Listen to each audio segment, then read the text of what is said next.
Then this is our second session, and that is for our special English students, especially. And the paper is David Copperfield by Charles Dickens, and some few points I have tried to focus on history. Means those writers, poets are there. Some their peculiarities I have tried to focus on, and them also through some slides of PPT. So first, I would like to throw light on David Copperfield at a glance. That you must know that it is written by Charles Dickens, and Dickens has been considered the advocate of downtrodden people.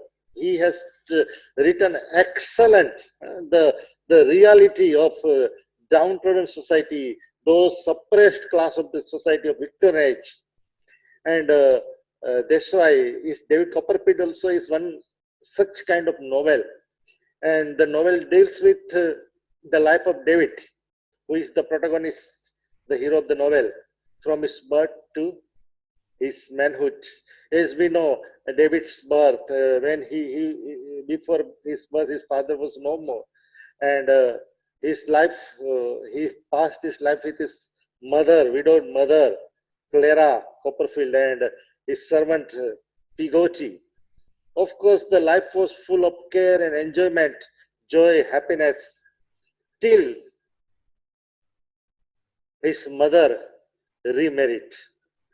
And that is the twist in his life with remarriage of David's mother with Mr. Mustard. Now what happens? That as a stepfather, Mr. Mustard doesn't like to take care of David very much, and that's why they have decided to shift David from their family to hostel. So the hostel life begins. It's the Salem house, very first beginning, and David is supposed to study at hostel school.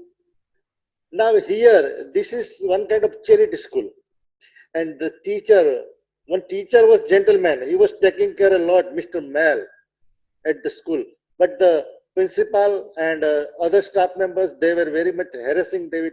Even they beat David also very much, because David's father, he misguided the staff and teachers of the school.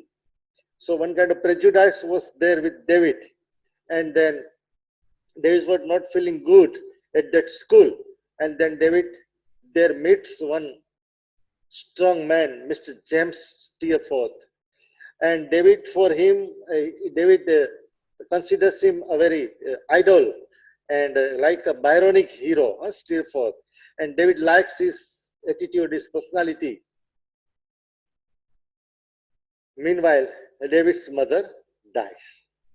David comes to know the reason of death, that is very rough treatment by her stepfather and his sister, and then David is sent to work at warehouse in his childhood days. So when David goes to work at warehouse in London, here he comes in contact with Micawber.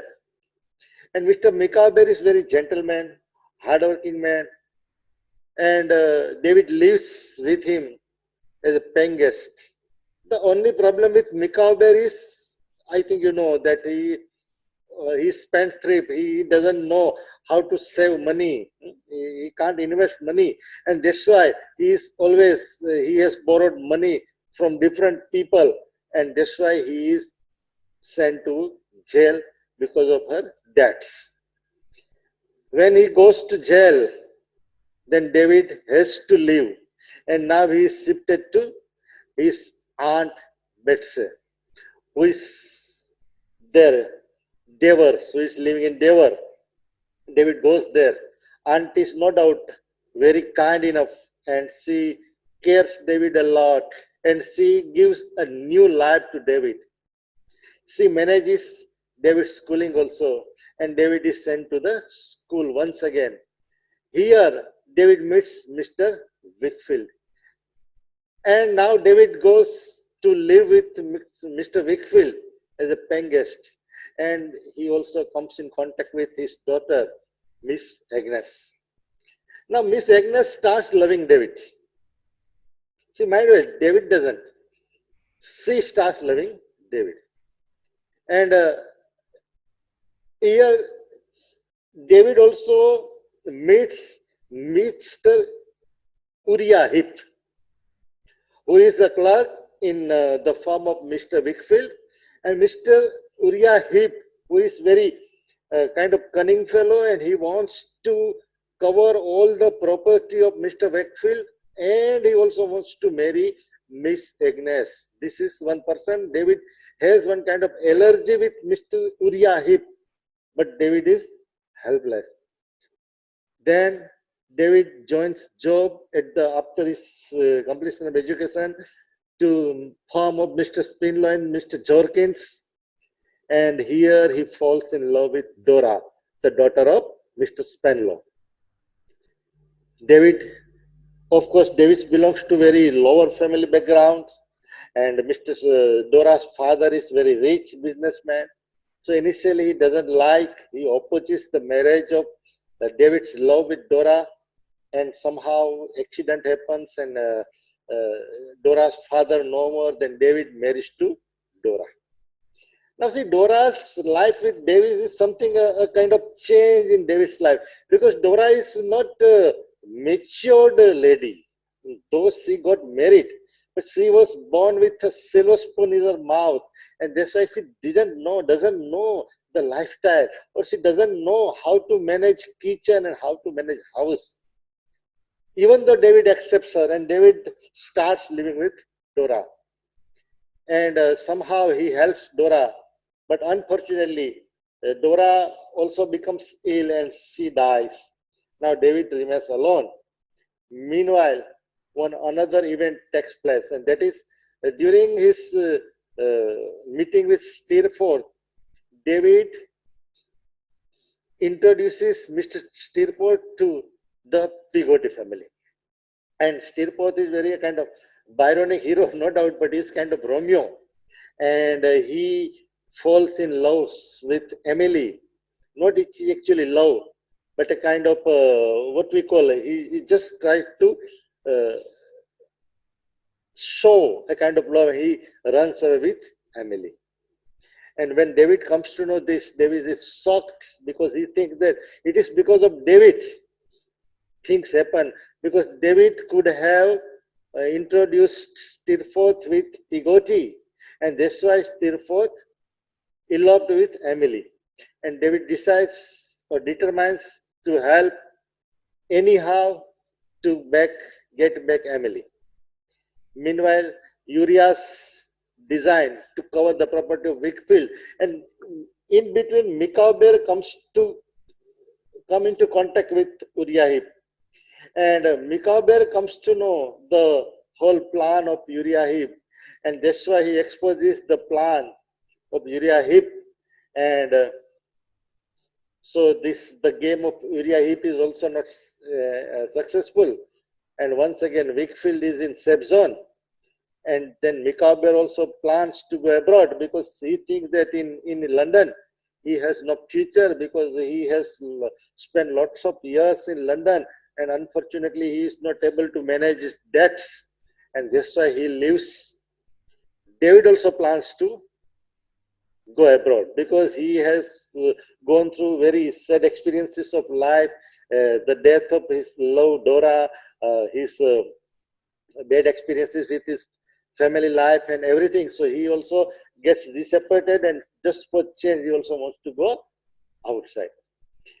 Meanwhile, David gets a news of shipwrecking, and where the death of Steerforth. Then David goes abroad. There he starts writing, and as a novelist, he earns popularity. And once again, he returns from there to England. As he comes to England, he comes to know that still Miss Agnes is waiting for him. So David meets Miss Agnes, and both got married. So with once again a new dimension, new angle in the life of David and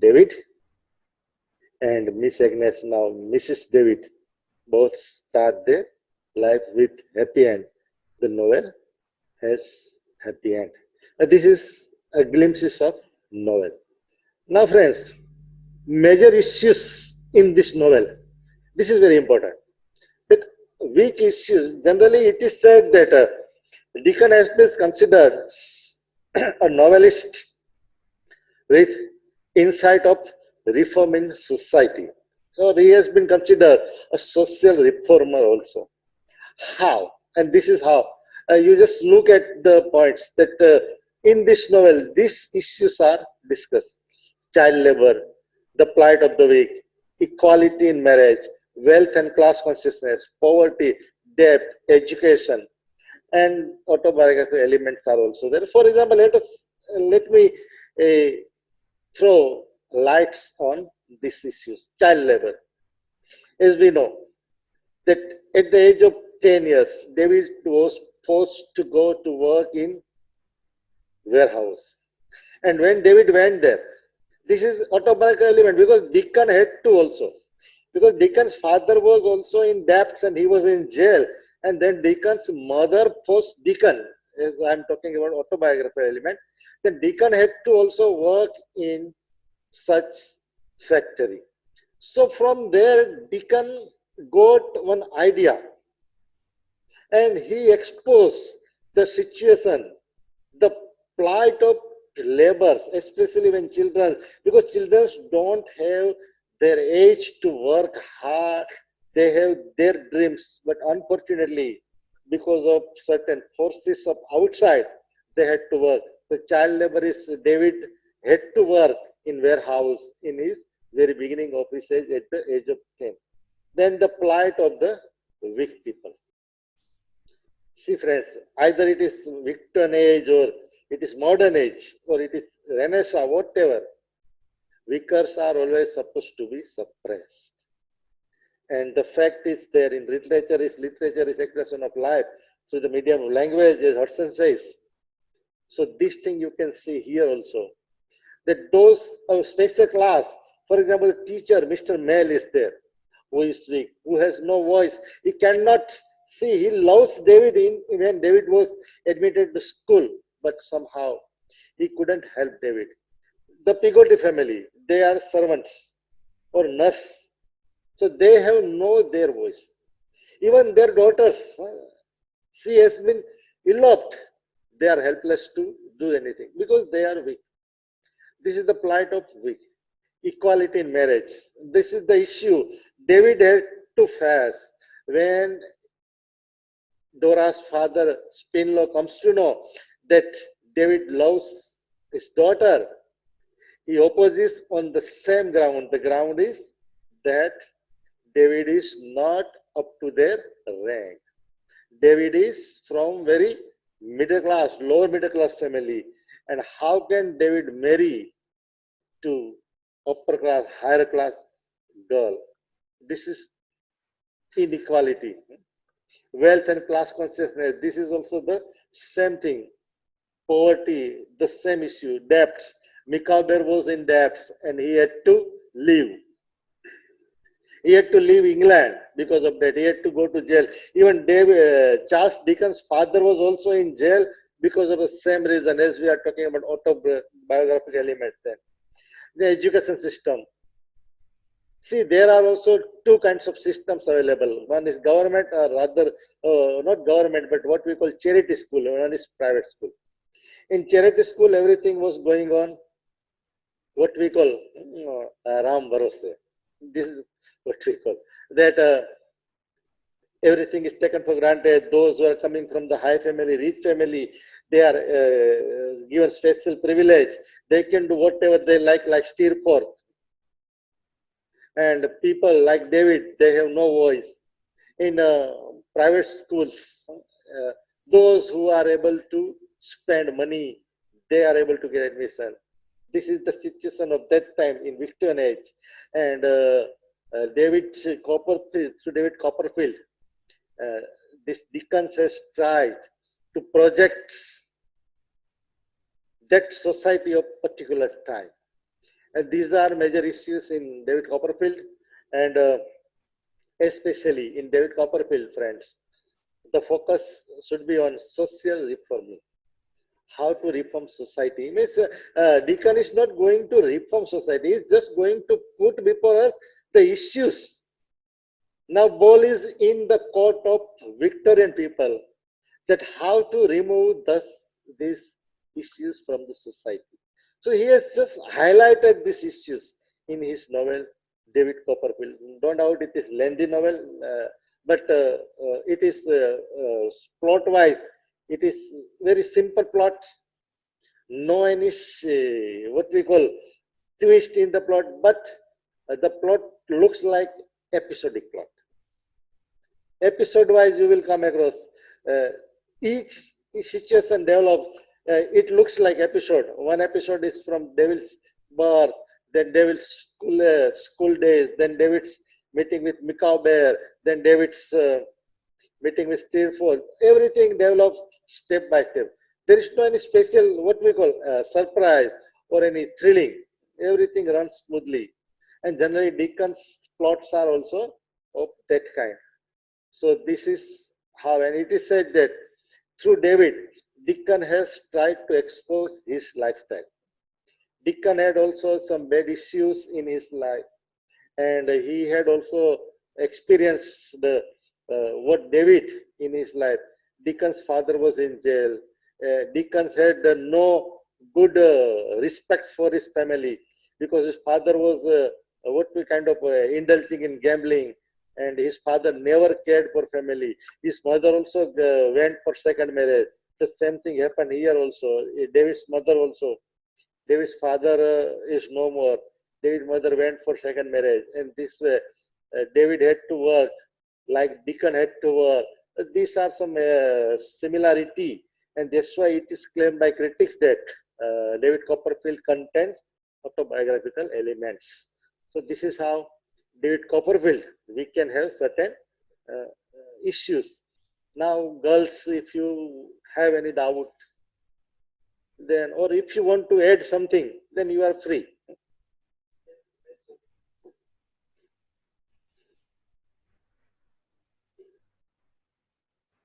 Because I think we had we have completed more than 10 questions, 10 to 12 questions in David Copperfield. So most of the issues we covered in detail. Still you have any doubts, then you can just share. If you want to add, then you are free. Huh? Many old students are also there. Last year students are there. So you can also add if you want. Otherwise, I am going to shift from David Copperfield to history. Okay, can I go to history? Okay. Now here, in history, I just focused on major points of the poet. I am not going to discuss in detail because I know you have submitted more than 4 questions online of different poets and writers in your assignments and in some work. But this is one kind of glimpses, highlights, major issues or major peculiarities of the poet. For example, Wordsworth, as we know, famous romantic poet from the romantic group and famous as a nature, poet of nature. And his main concern is his language. He preferred simple language and go back to nature. His emphasis on feeling simplicity and pleasure of beauty over rhetoric ornament. He doesn't believe in the hi-fi language, but he says that language should be for common men. He is very much subjective. He has this, my heart lifts up when I behold rainbow in the sky. So his subjectivity, mystic. He believes spiritual contact. He feels spirituality in nature, and that is the ultimate stage of nature. He is humanistic. Humanism is there in his poetry, and he is very much lyricist. Lyricism is there. Lyrical ballads from the, as you know, that with lyrical ballads, her romantic movement started. The credit goes to Wordsworth and Coleridge for this movement of romantic age. So this is about Wordsworth.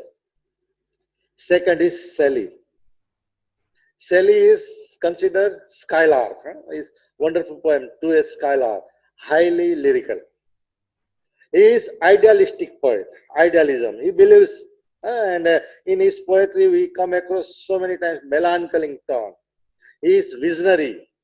But the most important thing about Shelley is he is a revolutionary poet.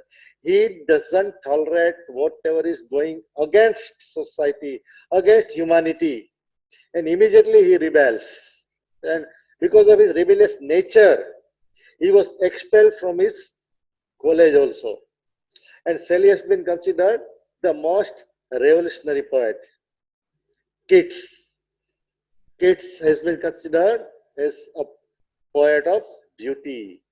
Beauty is truth, truth, beauty.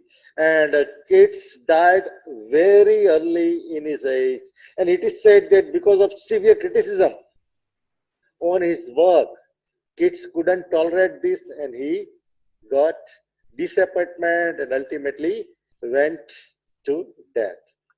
But in his poetry, you would come across Greek culture, Greek mythology, Greek art.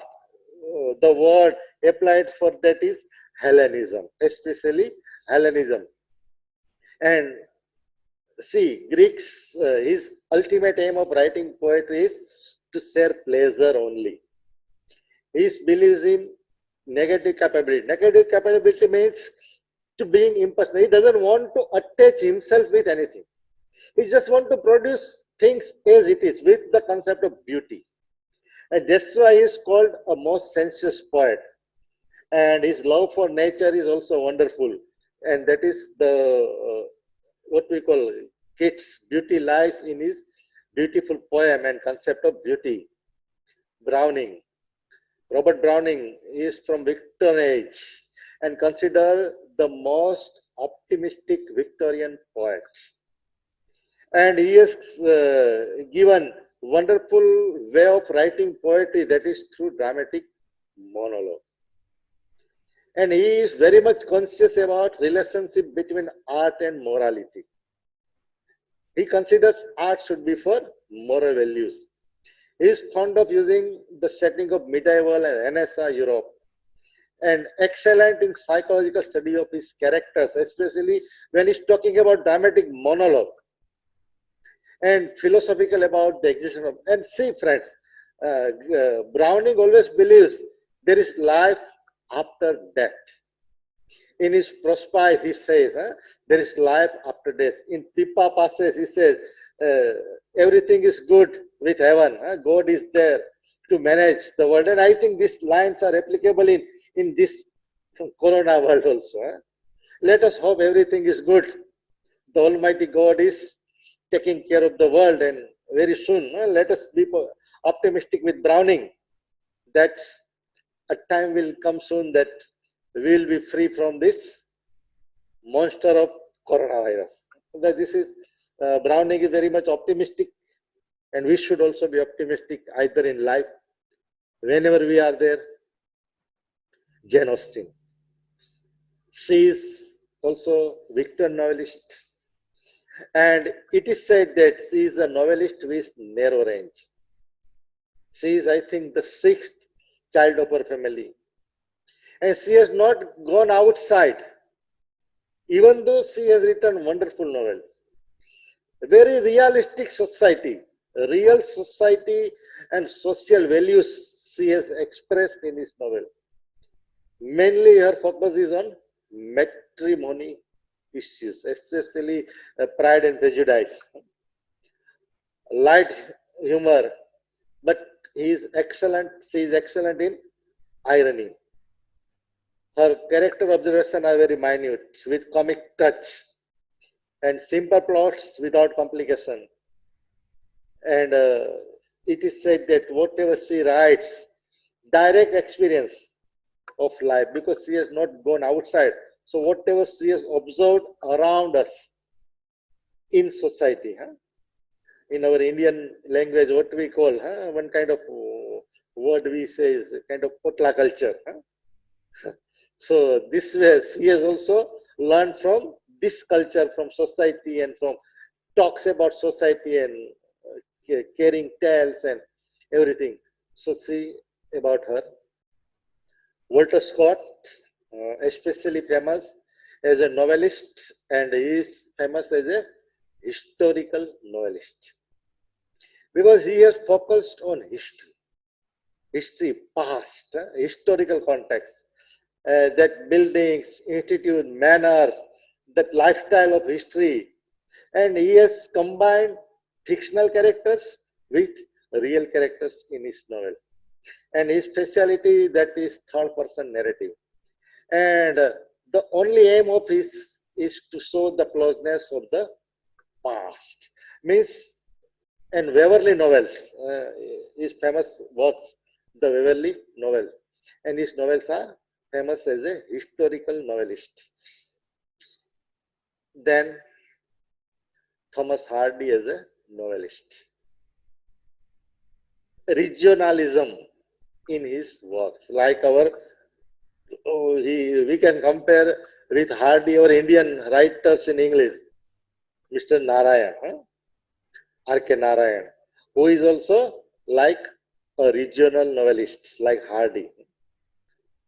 Hardy has taken Wessex at the center of his novel, as our Narayan has taken Malgudi.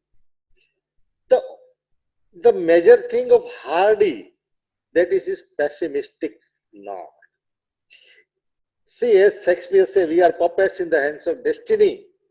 And the word is right with Hardy, because Hardy's all characters, they are suppressed against nature. They are suppressed by universe. Somehow they are forced to have their tragedy. No doubt, he is excellent in characterization from multi-dimensional point of view. His plots are good, but often marred by improbability, because many things we cannot imagine, and that things happen in the novels of Hardy. But the major thing that Hardy fluctuates between fatalism and running out of time. Fatalism and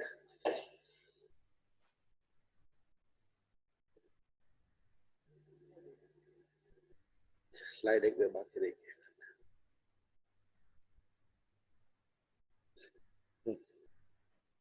Determinism. Either you take Tess of the Herberville or from Mayor of Canterbury's. Only one novel, Under the Greenwood Tree.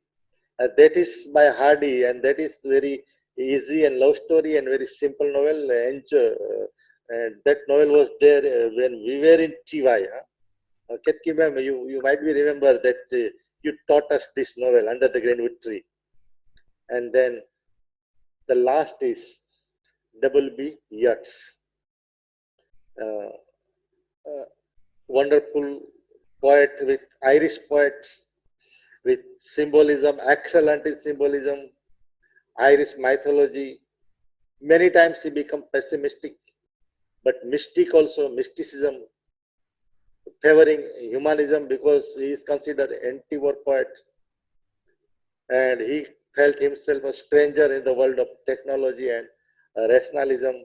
He doesn't feel good, what we call, in the world of technology and rationalism. But the one thing about Yeats that he has exposed his Irish culture in excellent way. So these are major points I have tried to locate on these poets. So just remember these points. Of course, we have already done it. Everything is there in your notebooks. Just go through it with cursory glance. You will get everything. And I think all of you are happy with working hard. And this is a good opportunity you have got through the sincere efforts of our principal, Sir Naga sir. This kind of OSD, you will get benefited from our college, and be safe, enjoy lockdown with working hard, do many things online. All the best. Have nice time. Be safe, secure, and have wonderful preparation of your syllabus. All the best. Thank you so much, sir. That was a beautiful session. Hope you all got the idea of whatever sir has said. Harin madam used to tell us, and the same thing again, Nayan sir has told that Victorian age is quite similar with the present Indian era. So David Copperfield is very similar with today's situation, and so taught about the history as well. So hope you all know the glimpses, got the glimpses of that. Thank you so much, sir. Today, before we end the session, I would request Dhaval Bhai to unmute the students so that if they have any questions, they can ask. Don't have just that the session was nice.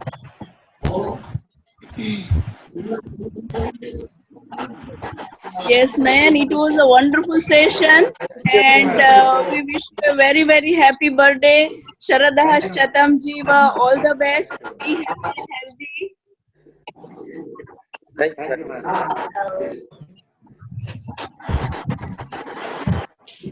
Thank you, sir, for providing me this opportunity to deliver a lecture on Nayan. This is my first experience, and hope you would like. Students have also, I hope. I was with you all through, and I think very systematically you took us through, the reshaping the story thing, and then of course, the other session was on David Copperfield. I'm sure the students have benefited immensely. So very good, Nayan, sir. Thank you. The students, you could give your feedback by raising your hand or your thumb.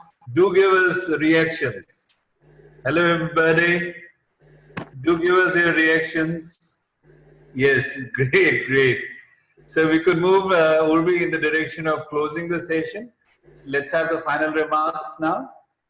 Sir, some of our alumni has something to say. They have raised their hand. So yeah, please do.